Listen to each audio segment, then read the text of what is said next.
taken. I'm gonna probably have the sign-in sheets ready tomorrow or maybe Thursday just to get rolling on those, but the roll sheet hasn't changed yet. I don't think it's going to, but I think they extended the drop ad date, so we may see new faces or something. But the reason that camera is pointed at the board is because we've got a student who's going to be out till next week, and I'm going to record the lectures and post them on YouTube so the student can access them. If for some reason you know you're going to be out of class and you get in touch with me ahead of time, I'll extend you the same courtesy. That's how I keep people up to date, because I don't usually use lecture notes because, as you can probably tell by syllabus day, I don't tend to stick to a script. So, how many people really loved the reading for today? Anybody? No? It's confusing. Lots of people find this really confusing, and it's only about a 3 or 4 page reading. So, where does it get confusing? Right at the beginning of the first paragraph. Okay, let's talk for just a brief moment about the difference between essays and academic papers.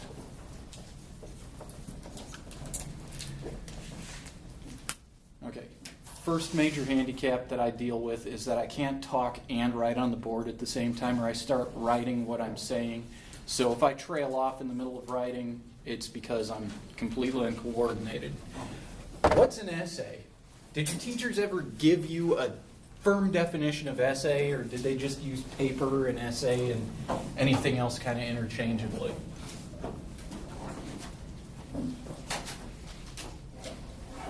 I mean, personally, my teachers just like interchanged the word essay, paper, just Okay. back and forth. I mean, like, especially like in English, but that's just me. So There's a tendency to do that. Personally, I feel like an essay is more how I feel about something, and a paper is more informative about facts. You're right on the money, actually. An essay is written from the point of view of the author.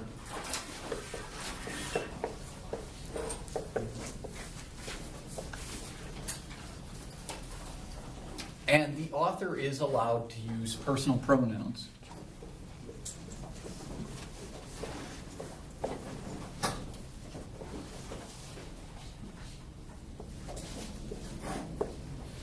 Those get used heavily. So you're going to hear a lot of I and me, and generally speaking, it's going to inform you of the author's perspective on a topic. It may be that Murray, Kentucky snow removal is sorely lacking, or anything else like that. But an essay is really just a reflection over some personal feeling. Now, an academic paper officially is not going to use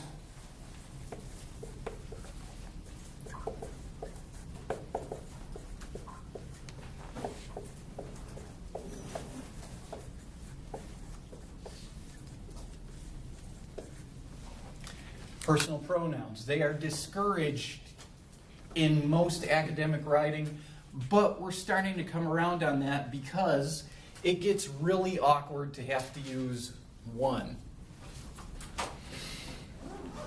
So, especially in the case of collegiate writing, as long as you don't go overboard with personal pronouns, you're not going to get hammered for it. But it's still heavily encouraged that you rely on impersonal pronouns like one or readers or things like that, just to keep it sounding formal. Academic papers also include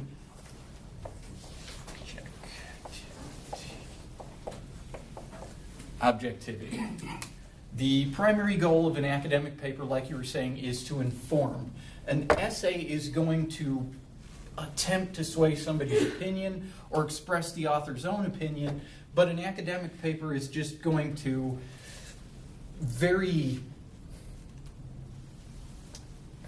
Unbiased? Yeah, it's not going to demonstrate bias. It's going to try to avoid that. And we'll get into the deeper distinctions later on in class because I don't want to throw so much at you at once.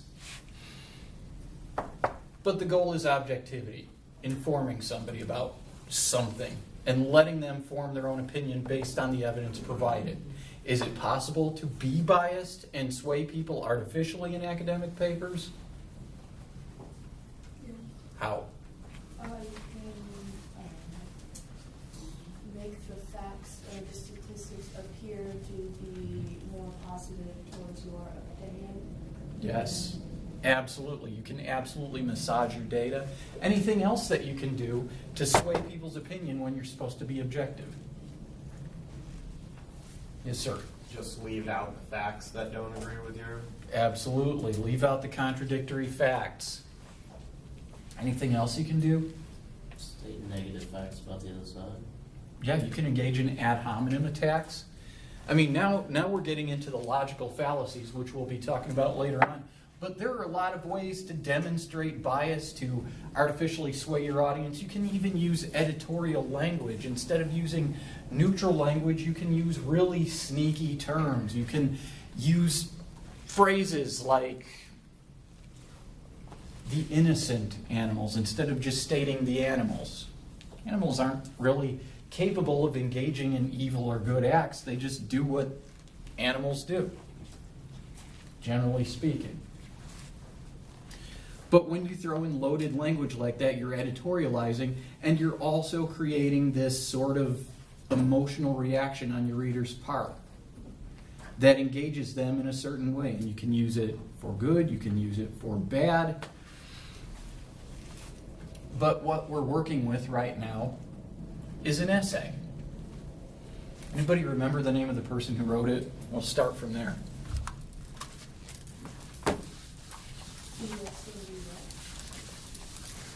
Huh?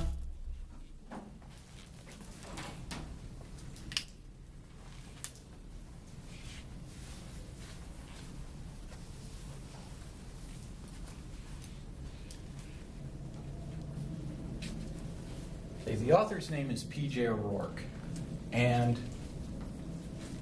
he considers himself a conservative humorist.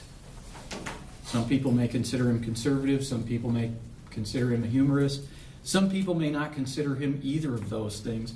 But what was he trying to accomplish with this essay? If his point is to communicate his point of view, what is his point of view?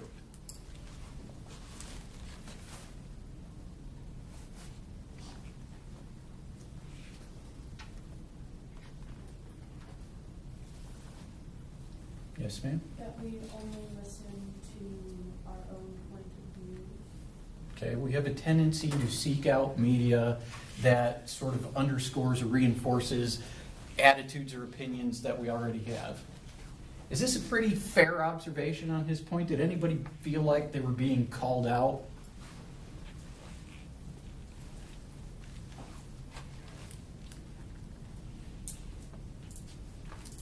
Is there anybody here who just gets up Sunday morning and goes and buys every newspaper possible so you can get a balanced perspective by reading several different takes on a topic?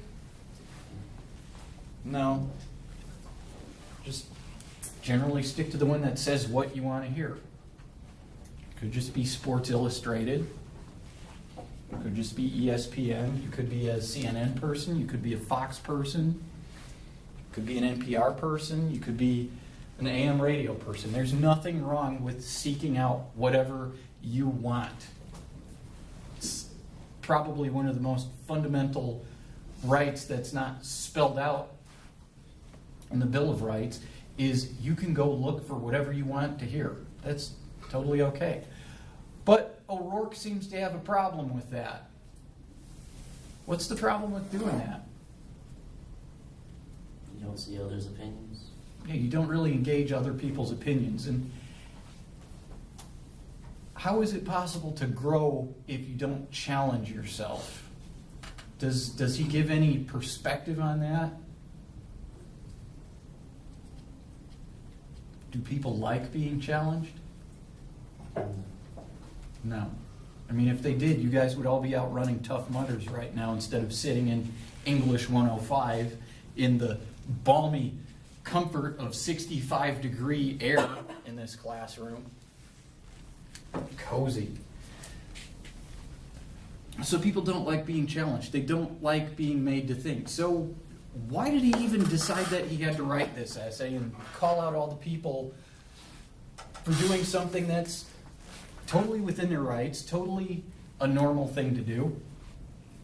To challenge people, To challenge them to do what? step out. Step outside that comfort zone. What is his comfort zone? Is he easy to pin down? No. Let's change tracks for a minute. Here's some terminology.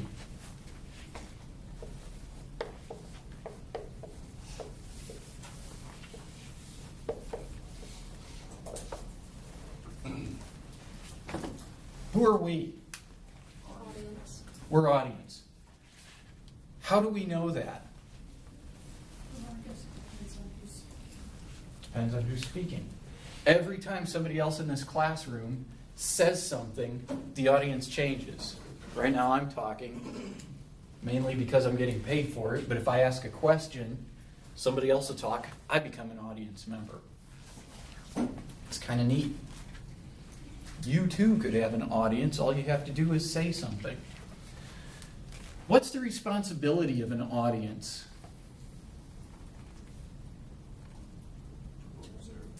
Respond. To respond.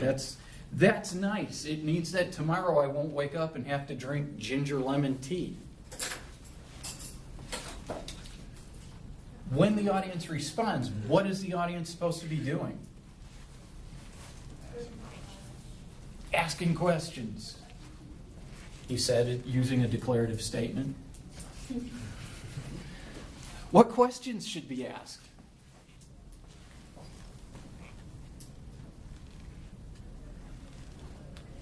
Let's take some. Depends on the topic, okay? So let's ask questions about the reading. What questions can you think of as individuals or groups that you have about this reading? Why does he feel that way? Why does he feel that way? What led him to feel this way about what? His point of views. Okay, his conservatism or his idea that people need to step outside the comfort zone and seek opposing ideas? Both. Both? Okay, great. Now he has some really interesting information in there. And to really get a good understanding of P.J. O'Rourke, you probably have to read other things that he's written. He's got quite a few different books out there, and probably the essay of his that I enjoyed the most is called Ferrari Refutes the Decline of the West. He wrote it for Car and Driver magazine back in the 80s, and it was about a task he had where he had to drive a Ferrari across the United States from New Jersey to Los Angeles because it was going to be used in a movie. And all the while he's having to take along his very uptight boss. So a lot of what he had to say about that was, I really wish that I could have pulled off the road and gotten drunk and used cocaine, but my boss was going to be sitting right next to me, and halfway through the trip he found out his boss was into that kind of thing too. But he's a humorist.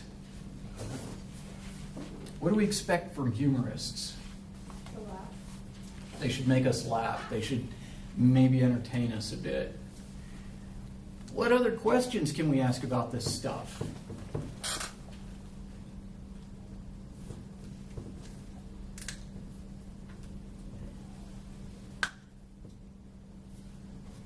Where he got his sources from? Where did he get his sources? With this being an essay, did he have any good sources?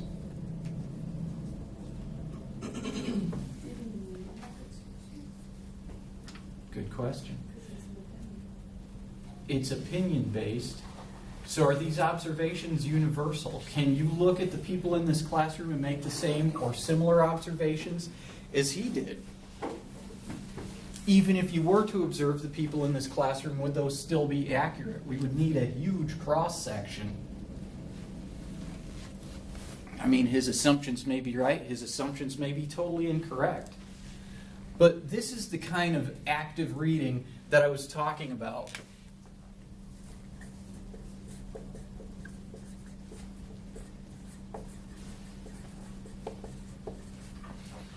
When we were talking about the title of this class yesterday, critical reading. You're performing a critique, you're engaging in criticism. So an audience's responsibility is not necessarily to take what they are being told and just accept it at face value. It sounds like we're coming to the conclusion that an audience should engage with the author and go, why are you saying this? What led you to this? Are you credible? Are you not credible? Any other responsibilities fall on the audience?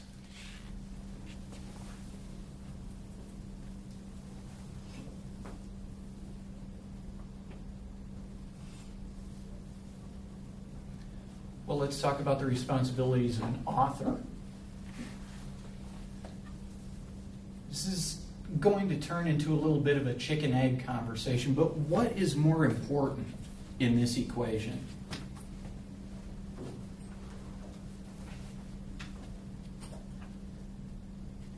I guess an audience, because if the audience doesn't read the author's paper, then there's no point in the author writing it. It's kind of like if a tree falls in the woods and lands on a mime, does the mime say, ouch? Sort of thing. Yeah, if there's no audience for what an author writes, does that content that the author created mean anything? Anybody care to take the side of the author and explain why the author might be more important?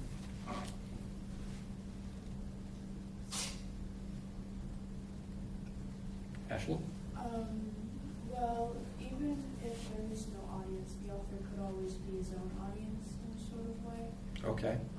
But if there is an audience but no author, then the audience doesn't. Why are they there? Interesting point. They're both valid points. I mean, you're supporting your observations well, and there's nothing wrong with reevaluating these as we continue through our discussion of our other literature. So keeping in mind that an audience is sort of a critical component here, what is the responsibility of an author?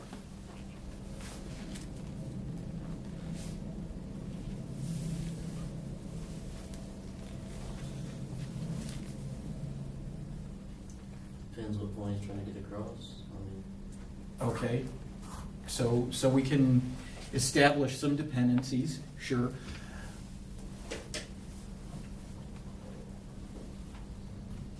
I mean, we said it's the audience's job to ask questions, so I guess the author should provide something for them to ask questions about, provide something that makes them question what they're reading. Okay, interesting. An author should come up with a topic that's controversial enough to lead the audience to question the author. Any other responsibilities that we can place on the part of the author? Sir? It's the author's job to convince the audience of a certain point. Okay, the author should convince the audience of a certain point. And if he's writing material that the audience can question, he's not strong-arming the audience into aligning with his perspective. He's just providing them with the opportunity to agree with it. I mean, did O'Rourke state it was a call to arms? Everybody must now tune from their favorite station to their opposite station? No. No, he really leaves it up to you to consider whether or not you want to. Any other responsibilities? If we take what he wrote at face value, what responsibilities would you place on him? If you're responsible for making him rewrite it, what would you tell him he needs to do differently?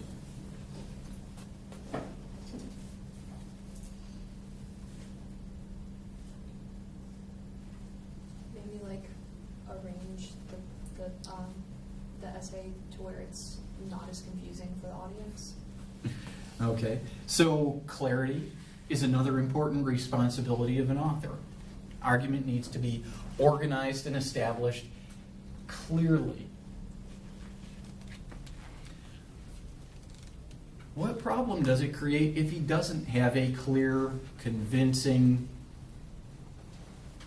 potentially questionable, but not questionable in a negative perspective, but something that can have questions asked about it, what does that do to the author if it's not organized well, if it's not clear, if it's confusing to the audience?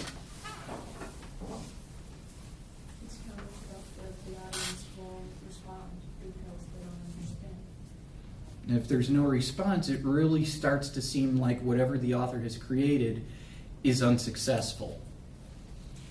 Especially if you're writing an essay, you're supposed to communicate your point of view, but it seems like every time I assign this reading, the main problem that people run into is they can't really understand what his point of view is because it's not organized in a way that makes it clear what he's trying to say or where it's coming from.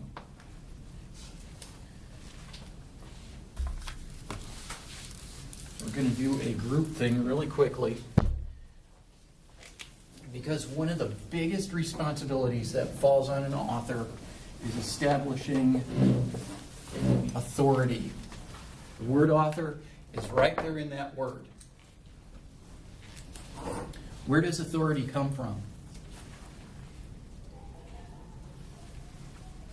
Followers. A little louder, sorry. Followers. Followers, okay. The followers provide authority to the leader or the audience. Was somebody else saying something? I was Yeah, talking.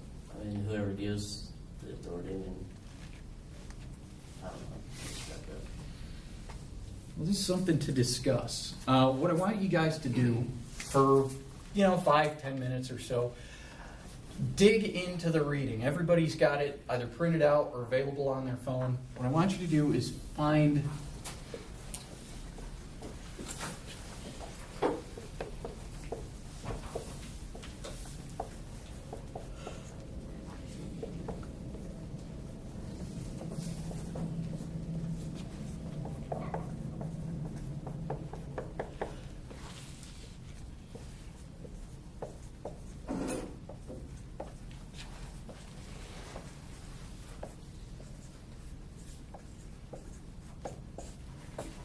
So I want you to find the passage in the reading that conveys the most authority. Which was the thing that he said that made him sound most like an author? And then which one made him sound least? Work as groups. Discuss it amongst yourselves.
that's what I'm editing out of my mind. It's like, it just doesn't fit. This would be.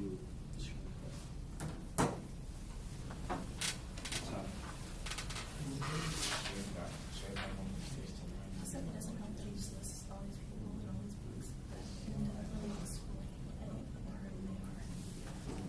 There's their names, but I don't really know what they are. I assume most people. It's like, At least, you know, I'm not going to be just because. yeah.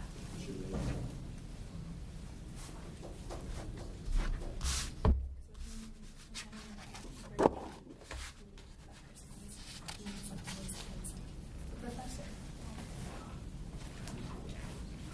That also doesn't help.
All right, let's reconvene here.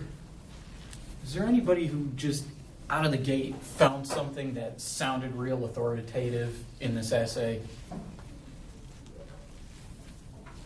Thing that just kind of struck you as sounding like he finally knew what he was talking about? Yes, The ma'am. last two paragraphs. I heard that quite a bit while I was listening to you guys talk. The last paragraph or two sound like they really wrapped it up. So what made it seem authoritative to your table, Ashley? Because he actually got to the point of what he was trying to say. And he stated it, and he used a lot of clear language and Mhm. didn't try to confuse us and change topics halfway through the passage. Okay. So, I mean, in his defense, he's writing like a humorist, and a lot of humor is based on non sequiturs and cutaways like that. And one of the ways he adds levity is changing the subject. But apparently, at the end of this, he finally gets to the point. And what was the point he made at the end that sounded authoritative?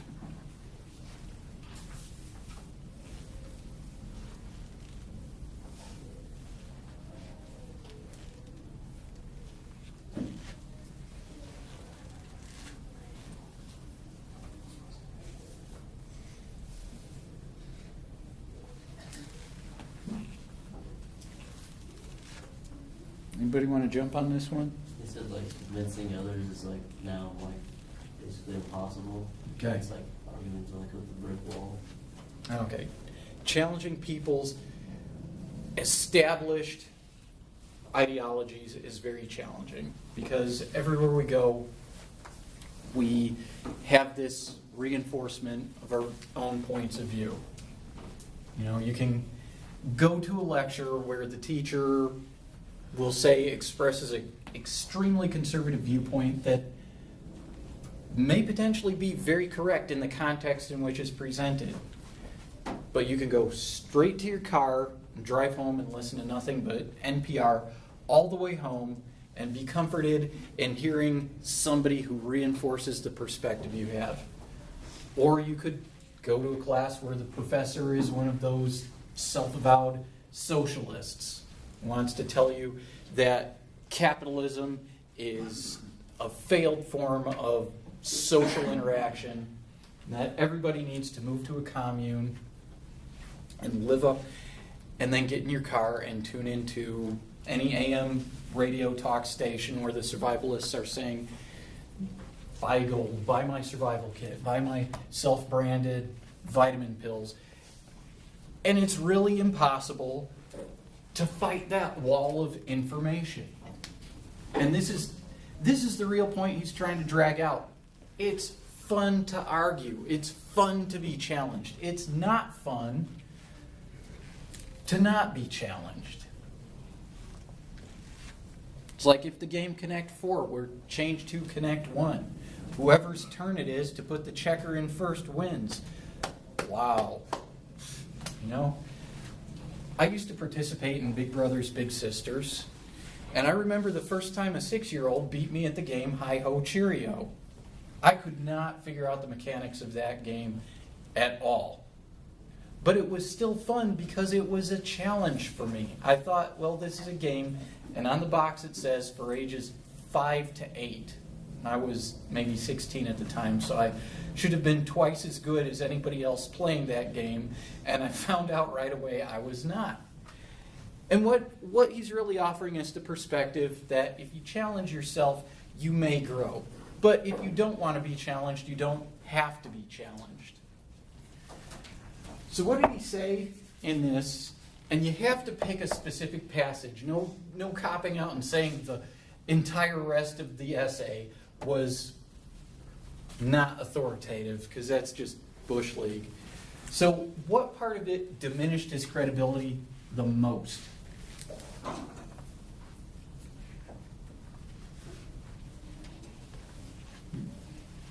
mean, to me, it's like when he contradicted himself. 'Cause he's like, I'm so conservative. I believe in same-sex adoption and gay marriage and stuff like that. Like, it's just like everything he said kind of went to crap because he contradicted himself. Okay, yeah, I overheard you talking about that, and I thought that was a really salient point. That he establishes that he considers himself conservative, and then expresses ideologies that, if you pay attention to any conservative ideologies being expressed, are completely in opposition to those ideologies. His views on drugs, his views on marriage, and then he engages with his father-in-law, who is extremely conservative. And what does he say he does with his father-in-law? Usually agrees with him. Usually agree with him. Why is that? Because he submits his authority to him. Yep. He gives his his father-in-law authority. What establishes his father-in-law's authority? He has a concealed weapons permit, and he's FBI, and it's like almost 80. Yeah. So the man is potentially armed. In addition to that, he's former FBI, and people who have worked in those agencies typically have a deeper understanding than people who have not of the way the world really works. So he just assumes this guy must know more than he does, therefore I should probably agree with him. Also, he submits on the age factor as well. We typically defer to our elders, which leads me to get in trouble at one of my other jobs because I know the guy is older than me. I keep calling him sir, and he's like, just call me Mike.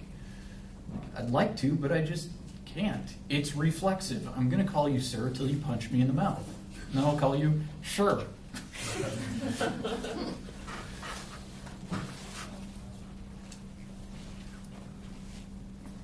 So let's consider it in this context.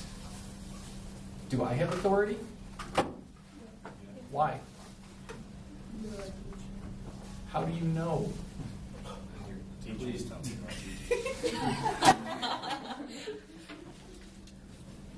What is my name? Have I said it yet? Yes, When? yesterday, When? beginning class, he said. Yeah. Yeah, he did. He said, I'm like, whatever. It says it on the syllabus. You said it yesterday at the beginning of class, I swear. Does anybody support this? Yeah. Am I running solo here or what? I'm almost positive that I Still all didn't say you it. guys, I'm not sure that I didn't say it, but I made an effort not to say it. However, I just, threw a chair. You would throw this chair too if you walked into it enough times. I hate these darn chairs. But I just showed up and started talking loudly enough for everybody in the room to hear me. I'm not even dressed like professors dress. You are going to see black shirt, light jeans quite a bit. Somebody was telling you guys here. Black shirts are the most professional color of t-shirt. That is the entire logic process. But authority is something that has to be earned. And if you blow all of your credibility like O'Rourke did at the beginning of this, you're going to have a hard time getting it back. You have to wait till the entire end of this paper in order for him to say anything remotely credible. But does it save the rest of the essay? Not really. So that brings us all the way back to that terrifying short essay that I am going to change the date on as soon as we get a chance to talk about the date of it. But how does this make the process of writing suck? Who here thinks that writing sucks? So we are almost perfectly split on gender on that one, except for a couple outliers. Why does writing suck personally? Before we even get into authority, why does writing suck to you? For me, I've always had a hard time with organizing my papers. Mhm. I have a hard time starting papers. I have a hard time ending them. Mhm. So it's just kind of a weird process for me. So that's Okay. kind of why it sucks. Organization kind of makes it suck. How about you, Dwight? Biggest thing for me is writing about something that I'm not really interested in or passionate about. Understandable. Yeah, It's hard to come up with ideas and unbiased opinions or biased opinions about something if I really do give a shit about it. Yeah, I can totally relate. The class I dropped out of last semester, they were making me write the third major research topic that I had encountered in the past 3 semesters, and I was like, I'm researched out, guys. This is not doing it for me. Can I learn in a different format? And of course, they didn't want me to, so I was like, forget it. Anybody else? Why does writing suck? Time. Time? Takes too much time? Would you say? Not good at it. Not good at it? Sometimes you don't get to say everything you want to say. Like you probably forget things that you could probably do better when you're like talking face to face and stuff. Okay. Anybody have a perspective that writing does not suck so far? There were some hands that did not go up. So what about authority? We'll just jump over to that. What about authority makes writing suck? I just do that because I like the idea of the students on the other side of the wall jumping. Well, you have to keep proving yourself to your audience. Okay. Because if you don't keep your credibility, then there's no point in them reading it or trusting you. Mhm. Or not trusting you, but like engaging in Yeah, it's hard to engage with O'Rourke. He comes off all over the map with all of his different perspectives, and by the end of it, he really did not establish that his point of view is even valid. Guys? Figure out a way to make somebody else's, like the teacher's eyes, think that your writing is good. Like I can think one thing, but then I get my grade back and it's not what you expected. Okay, so you have to establish authority above and beyond your capability. You're not writing to your peers, you're writing to somebody who's got a much higher expectation. Is that fair? Should I look at it and go, well, I've got multiple degrees, you should be writing to me like you understand how I should understand it? No. You should be looking at it like you are 18 or 19 years old and you're writing like an 18 or 19-year-old writes. What else about this makes writing suck?